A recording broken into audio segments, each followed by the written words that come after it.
వందే మాత్రం. నేను మీ journalist Navata. Welcome to R voice. వ్యవస్థలు రెండు కూడా మారొచ్చు, కానీ శ్రీరామచంద్రమూర్తిపై హిందువుల విశ్వాసం ఎప్పటికీ అచంచలంగా ఉంటుంది. అవునా కాదా? మీరు మీ అభిప్రాయాన్ని కామెంట్ చేయండి. అలాగే అయోధ్య శ్రీరామ మందిరంలో విరాళాల సొమ్ము దొంగతనానికి గురైందనే వార్త ఖచ్చితంగా కోట్ల మంది హిందువుల మనోభావాలను గాయపరిచింది. అక్కడి నిర్వహణ వ్యవస్థపై నమ్మకాన్ని కాస్త తగ్గించింది. కానీ ఒక విషయాన్ని మనం క్లియర్గా గుర్తుంచుకోవాలి. నిర్వహణ అనేది మనుషులు ఏర్పాటు చేసిన ఒక వ్యవస్థ మాత్రమే. అందులో తప్పులు జరగవచ్చు, కానీ ప్రభు శ్రీరామునిపై హిందువులకు ఉన్న భక్తి విశ్వాసాలు మునుపెన్నటిలాగే అచంచలంగా ఉంటాయి. ఇవాళ ఉన్నాయి, రేపు ఉంటాయి, గతంలో ఉన్నాయి, ఎప్పటికీ అలానే ఉండిపోతాయి. ప్రస్తుతం ఉత్తరప్రదేశ్ సింహాసనంపై యోగి ఆదిత్యనాథ్ గారు ఉన్నారు కాబట్టి రామాలయ సొమ్మును లూటీ చేసిన ఆ నేరస్తులకు అత్యంత కఠినమైన శిక్ష పడుతుందనే నమ్మకం అందరిలోనూ బలంగా ఉంది. అధికారం కోసం లాబింగ్ చేసే కొందరు రాజకీయ నాయకులు వ్యవస్థలో జరిగిన ఈ చిన్న తప్పును సాకుగా చూపిస్తూ శ్రీరామునిపై హిందువులకున్న అపారమైన భక్తిని బలహీనపరచాలని చూస్తున్నారు. కానీ అది ఎప్పటికీ సాధ్యం కాదు.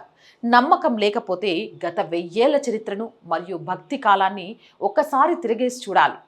భక్త కవులు రాసిన కీర్తనలు, భజనలు మరియు జానపద గేయాలను ఒక కుమ్మరి కుండలు తయారు చేసేటప్పుడు, ఒక కుమ్మరి ఇనుముపై సుత్తితో కొట్టేటప్పుడు ఎంతగా పాడుకున్నాడు.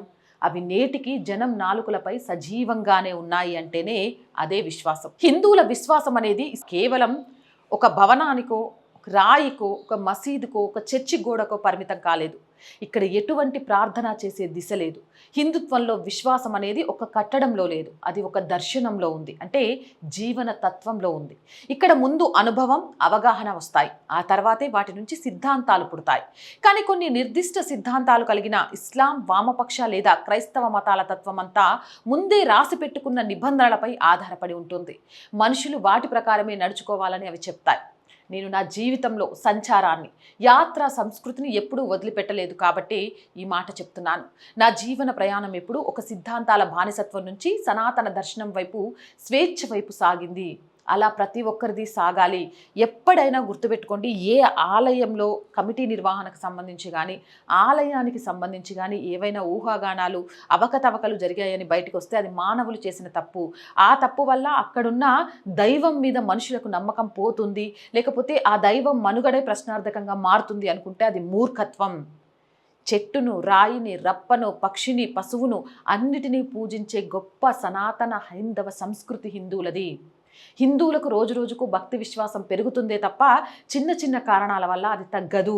అది తగ్గుతుంది అని ఏదో చూపిస్తూ రాముణ్ణి కూడా దోషిగా చేయాలని చూస్తే హిందువులు సహించరు.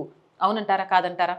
మీ అభిప్రాయం కామెంట్ చేయండి. జై హింద్, జై భారత్. అండ్ రోజు చెప్తుందేనండి, ఇలాంటి మోర్ అప్డేట్ వీడియోస్ కోసం our group of channels, our voice, our political, our సంస్కృతి 3 ఛానల్స్ని వెంటనే సబ్స్క్రైబ్ చేయండి. కంటెంట్ బాగుంది అనిపిస్తే లైక్ చేయండి, షేర్ చేయండి. అండ్ ఆర్థికంగా ఆర్ వాయిస్కి మీ చేయూత చాలా చాలా అవసరం. మనకు 1st తారీఖు వస్తుంది, శాలరీస్ ఇవన్నీ చాలా చాలా ఇబ్బంది ఉంటుంది. ఆ ఇబ్బందుల వల్లే ఈ మధ్యకాలంలో వీడియోస్ కూడా సకాలంలో మీ ముందుకు తీసుకురాలేకపోతున్నాం.